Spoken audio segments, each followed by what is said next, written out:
Hello and welcome to another session at the month of Copilot, curated by the Copilot Connection. First of all, I want to thank Kevin and Zoe for this great opportunity and your trust in me to be able to conduct a few sessions myself about Copilot. And today I will be talking about how to successfully introduce Copilot in your organization, and I will provide you with a hands-on realization strategy. But without further ado, let's take a look into the agenda for today. First of all, I'd like to quickly introduce myself before going into the current situation that we have today around Copilot, which is the basis for the 4-point plan, so the realization strategy that I mentioned, which I will provide for you. And in the end, I do have also some tips around the implementation of Copilot. So a few words about myself. My name is Fabio Bonolo. I am a Microsoft 365 consultant, and I am working in the M365 environment since June 2020. At the moment, I act as a consultant, so I am conducting workshops, I am building collaboration platforms across Microsoft 365, and I'm also being a project manager or Scrum Master in these projects. Also, I do have some activities as a Microsoft Partner Manager, so I am directly at the source. I do have my own blog about Copilot, so you see below my website, fabiobonolo.com. And on top of that, I am conducting several sessions around modern work and Copilot as a speaker. And currently, I am also studying for a master's degree in business and IT consulting. So enough about me. Let's dive into the topic with the current situation or the starting point where we are standing today. And first of all, I'd like to do a quick introduction into the topic. So in recent weeks and months, I have had many exciting conversations with customers, colleagues, partners around the topic of Copilot. And in almost all cases, the current situation was similar or quite identical. Because since the global release of Copilot, I think it was on January 15th this year, many companies have acquired a few licenses of Copilot and have assigned it to people from the IT department, from the management, or possibly other relevant employees from the business. And after that, the licenses were assigned, the people tried out in the best of their knowledge. They tried out how Copilot works, they prompted, they used the tools, but they realized really quickly that that they were a little bit disappointed about the current situation or functionality of Copilot. So, and this realization for me was both sobering and also eye-opening, because many of these conversation partners have reported back to me that, for example, ChatGPT provides better answers with the same prompt. And this is making it difficult to develop a strategic relevance within the company based on those findings. However, one thing that I have to emphasize is that the topic Copilot is often understood too simply, because it is crucial to recognize that Microsoft's AI solution is deliberately called Copilot and not Autopilot. Because after you do a prompt and you get a response, very often you have to make manual adjustments to the provided response. Because Copilot doesn't just take over your work for you. So it is not autopilot. It helps you generate, summarize content, gathering information, and so on. And the idea is this. If we understand and use Copilot well, then the approach of using this generative AI and manually adjust the responses, we are still faster than when we are generating, summarizing, or gathering information manually from scratch. So that's one thing that we have to be aware. And for me, the situation is very clear. You see it in this slide. In practice, we are not talking about a technical implementation here. Um, Copilot works entirely on the classic plug and play approach. So as soon as you purchase the licenses, you'll have to wait like 10 or 20 minutes, and the Copilot icon appears directly in Teams, in Outlook, in Word, etc., and is ready to use. But nevertheless, there are some technical ground rules that you should follow. So the first thing, or the most important thing, is your data quality and the security aspects of your data must be ready, because Copilot lives within your data and is dependent on your data. Also, it should not be able to find content that the user is not allowed to access. But I have no doubt that the implementation of Copilot is not a technical project, it is a change project. If you fail to enable your employees to change their behavior of the way of working, their search behavior, their writing behavior, you cannot efficiently utilize the absolutely brilliant advantages that Copilot has, in my opinion. And also, the return on investment for you will not be right. However, if you invest in your colleagues and you stay put and you stay on it, then acquiring and using Copilot is, in my opinion, an absolute no-brainer now and in the future. But the question is, and that's the big one, how do we introduce Copilot into our company and use it to truly add value? Today, I will provide you with a simplified guide on how to tackle these challenges and strategically and conceptually introduce Copilot into your company or organization. In my opinion, Microsoft has not overpromised. It is simply not as easy to implement as one might think, unfortunately. And to address this issue, I developed a 4-point plan that I will share with you today. So let's get into this. So in this roadmap, you see the 4 steps along the way. So we start on the bottom left with the AI readiness, going to the personas and use cases, further along with the rollout and change strategy, and in the end, we have the extensibility of Copilot. And shortly, I will dive into the each one of these specific steps, and I am also answering the question why each step is needed. That's also important for you to understand. So the first step that we are looking into is the AI readiness in your company.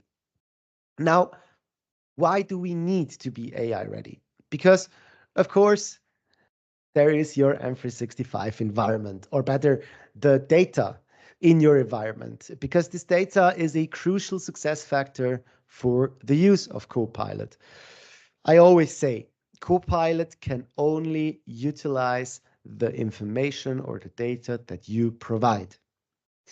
And therefore, good data is a key reason of being AI ready.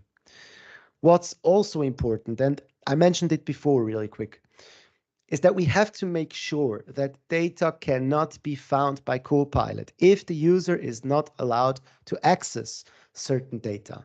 And what I found out in the past is that Copilot finds data that a user probably wouldn't find if he searches for it manually. So the integrity of your data is also a very important reason of why you should look into your AI readiness. So what should we do to become AI ready? Specifically, you should analyze 2 areas, which you see here on the screen. On the left-hand side, we have the security part, and on the right-hand side, we have data quality. So the first area that concerns security. So here you have to ask yourself the question, how is your data protected? So here we are talking about information protected. How are the identities and the devices or endpoints in your company protected? And here we are talking about the threat protection against cyber attacks. And the third one is also a big one. It concerns the permission structure in your company. How is it set up? Can employees really only see what they are allowed to see? The way to go to ensure that you are ready in terms of security is that you implement appropriate policies in your tenant, like data loss prevention policies, for example. You should secure your environment and your endpoints with state-of-the-art solutions like MFA. And also, if necessary, of course, you should look into your permission structures and adjust the setup. In the second part of AI readiness on the right-hand side, you should focus on your data quality. So here are the questions. What data is stored within M365, especially in SharePoint?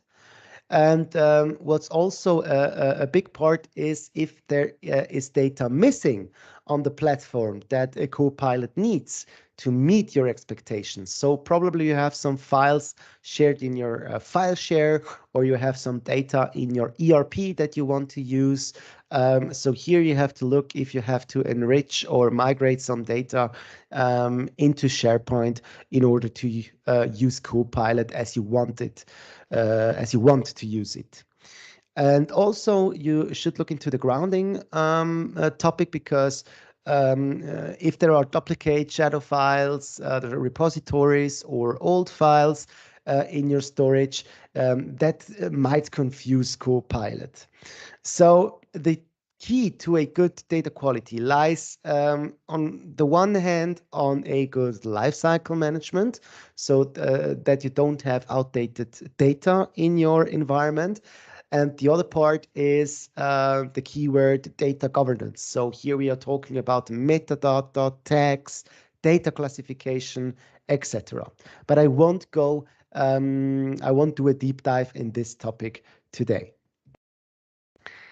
Now we have made ourselves AI ready, and we can go a step further, which is identifying personas and use cases for the use of Copilot. And also here, before I dive into the topic, I want to answer the question why this is necessary. So simply experimenting is not enough for Copilot to create real value. So this trial and error mode that many companies are into right now, they haven't generated value. They led to a lot of frustration. And the key here is that you need to be clear about what you are using it for. And this is where I have seen the biggest misinterpretation in practice, because it is not necessarily only about what Copilot can do or can't do, but about how you can create direct business value in your everyday work situations that you have. And here you should ask yourself the questions: how do you save time, or how do you speed up a business process? So these are questions you need to ask yourself in this step. And I mentioned it in the beginning. So when we are not satisfied with the AI generated content, it loses relevance and becomes more and more a commodity rather than a high impact strategic must have. So we have here a direct casualty with this trial and error mode into the strategic relevance and the return on investment that you can leverage when you are using it correctly to add value, which Copilot is designed for. Now, I will dive into the way on how you identify those relevant or working situations in which Copilot really generates value. And here you see on this slide a simple four-step a process that you can follow.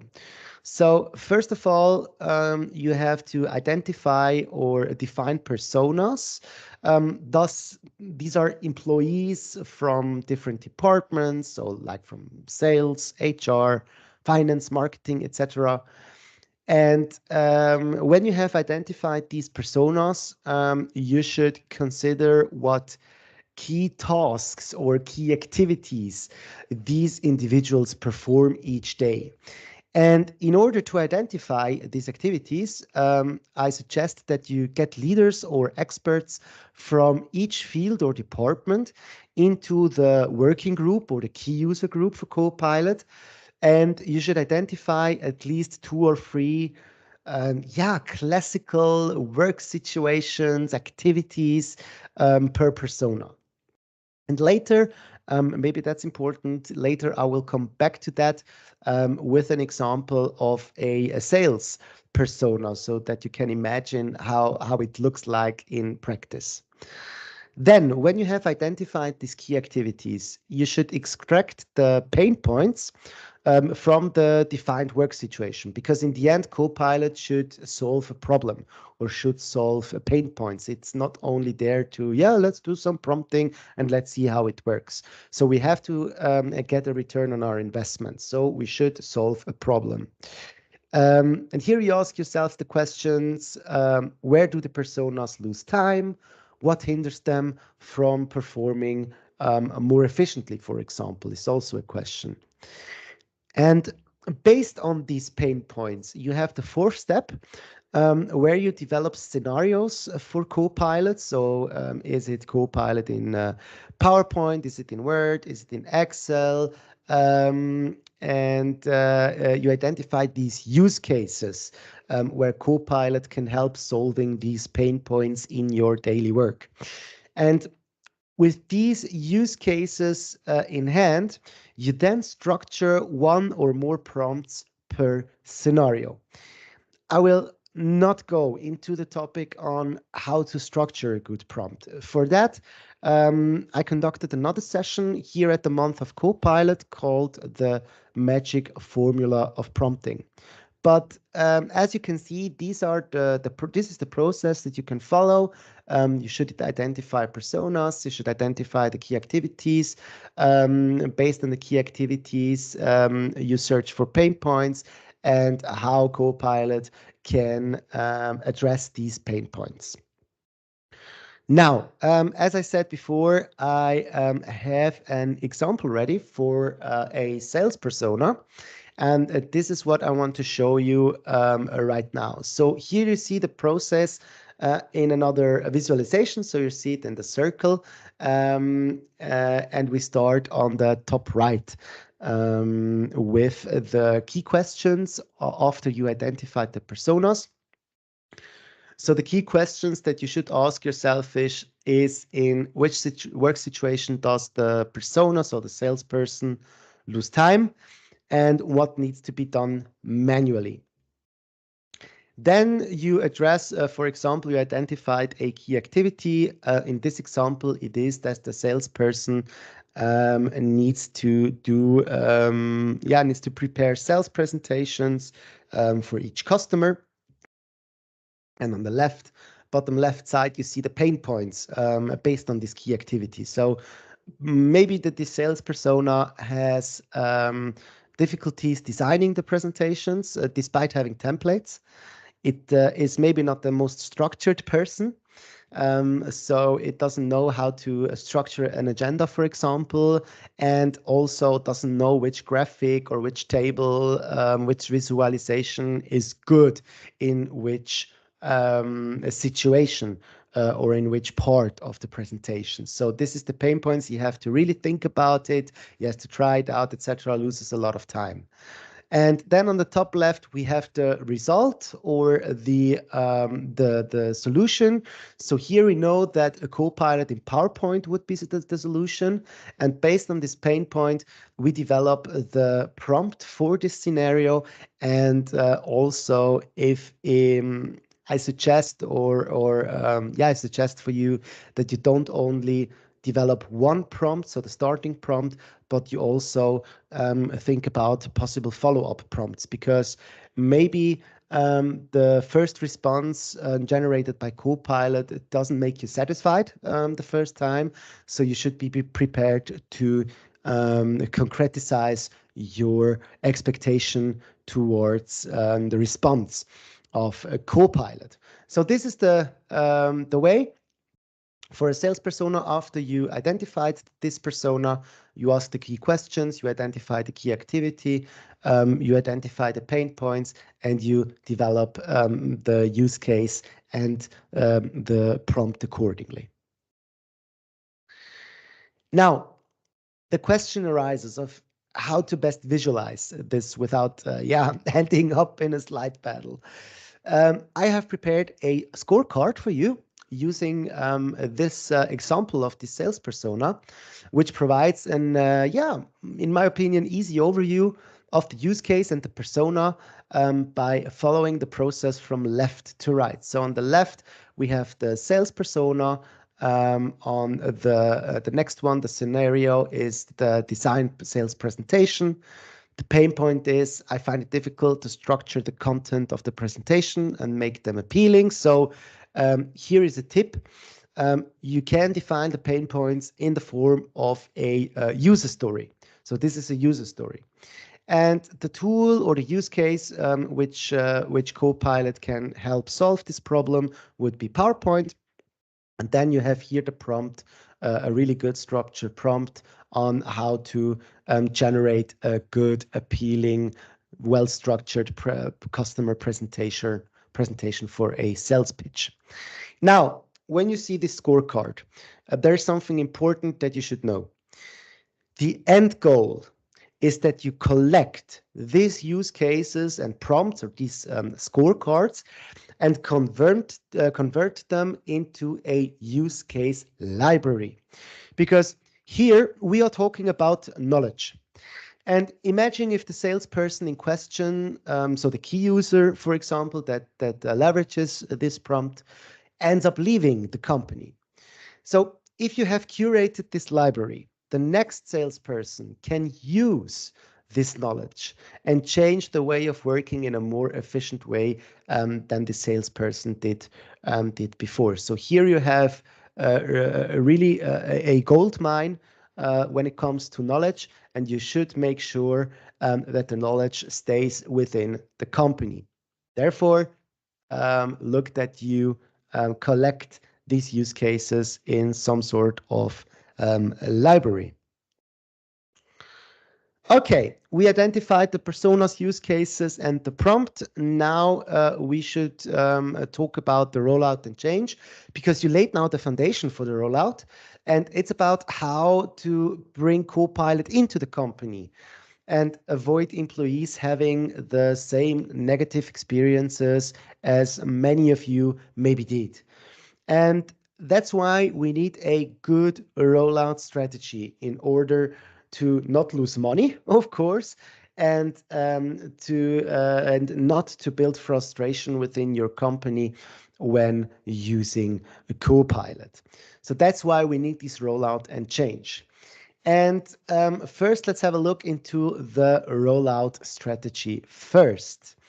So to define your rollout strategy, you should orient yourself to the top priorities. So what are quick wins? Which scenarios have a high impact? Do we have a problem with available resources? And so on. And based on that, you should design a timeline or a roadmap for the implementation of the scenarios based on the priority. And based on the scenarios, you know which personas benefit from it, and which have high impact. So you can choose based on that your purchasing strategy. The rollout strategy is, in my opinion, I can say both a budget and a resource question, but it's definitely not a technical one. Because with license assignment, as I mentioned in the beginning, Copilot works directly on a plug and play basis. It is mainly about the human factor. So, therefore, it's purely a change topic, and that's what we will look into right now. So, the human factor. I think we all know this one. In my experience, companies unfortunately often, yeah, how can I say, neglect the importance of a professional change management. I always say to my customers, you can build the best and smoothest technical solutions. If it is not accepted and used by your employees, it is worth nothing. And since I stressed out multiple times now that Copilot is not a technical project, but a human one, I want to share the three most important pillars of a professional change management in the IT environment. So we start on the top. First, with a communication plan. This should answer at least the questions, why are we doing this? And the question of the employee, what do I get out of it? So what's in it for me? The second one is you should think about a role concept that ensures that employees are involved in the change on one part, and in the other part, that there are internal multipliers who positively influence the change.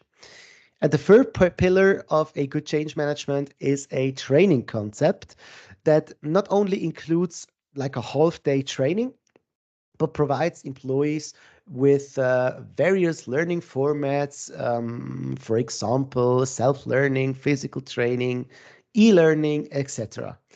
And also what this training concept should be, it shouldn't be just short-termed, it should be mid or long-termed, the timeline. Because the factor of reinforcement also after the rollout is very, very important in my opinion. Now, in the German language, we have a saying. I don't know if the saying is there in English or if there's a similar one. So the saying is, "The appetite comes with eating." So fortunately, the M365 Copilot is not the end of the line. With Copilot Studio, you can create additional scenarios that go beyond M365. So you can connect your business applications like ERP systems, CRM systems, HR tools, etc. You can link them to Copilot through various possibilities with connectors or building your own connectors similar to the Power Platform. And that's the last part of the 4-point plan of Copilots for the implementation of Copilot. So let's have a quick look into what Copilot Studio is and what possible use cases you can leverage. So Copilot Studio, as you can see from the top, is the evolution of the Power Virtual Agents.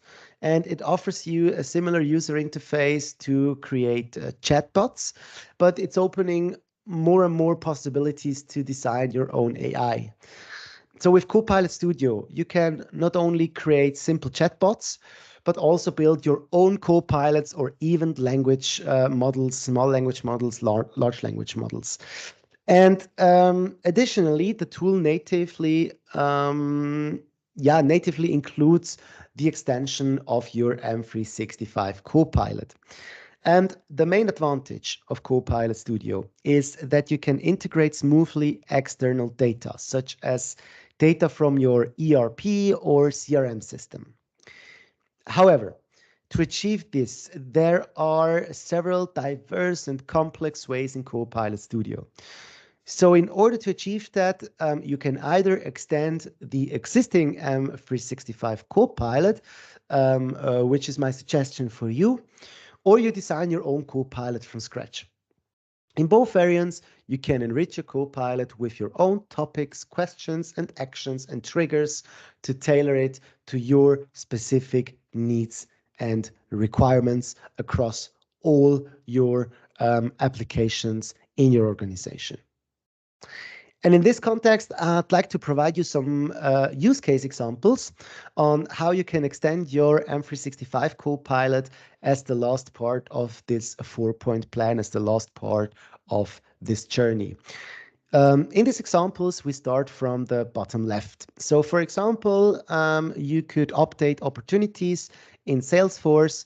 The bold title is the use case, and the text below is a example prompt. So you can say in the Microsoft Teams Copilot, update the deal stage of the opportunity in Salesforce to solution design, for example.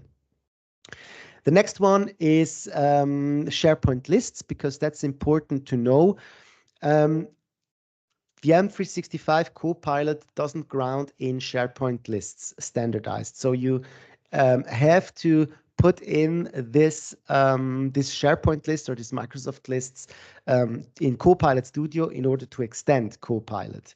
But when you do that, you can manage the content there. So you can add entries, you can delete entries, you can add metadata, etc. The next one is an example in ServiceNow. So for example, you can change employee information, like change the address of employee from street name to postal code, city, etc. So you provide this prompt in Microsoft Teams in the Copilot, and it triggers a flow where in ServiceNow the address of the employees changes without that you have to go into ServiceNow. So imagine that. Then you have also a good example or a good use case in Jira. Many IT departments that I know work with Jira for the ticketing system. So here you can write into the Teams chat to list all open tickets or to change a ticket status to closed, for example. And last but not least, also from the ERP world, you can check stock levels, or you can trigger ordering processes in ERP within your Copilot in Microsoft Teams. So also here, if you look at the prompts, check the stock of products XY or order 15 units of the product ABC. And the process goes directly into your ERP system, in this case, SAP. So here again are these 4 steps, or the 4-point plan in a one-pager for you to understand. So you see, it looks easy when even when you're looking at the Microsoft videos, it looks easy to implement and to use it, but unfortunately it isn't. And yeah, you see here the 4 steps that we dig into. We looked at AI readiness. We looked at the how you identify personas and use cases. We looked into the rollout and change strategy. And right before, I explained to you the Copilot Studio and how you can do actions in the Copilot Teams chat. Good.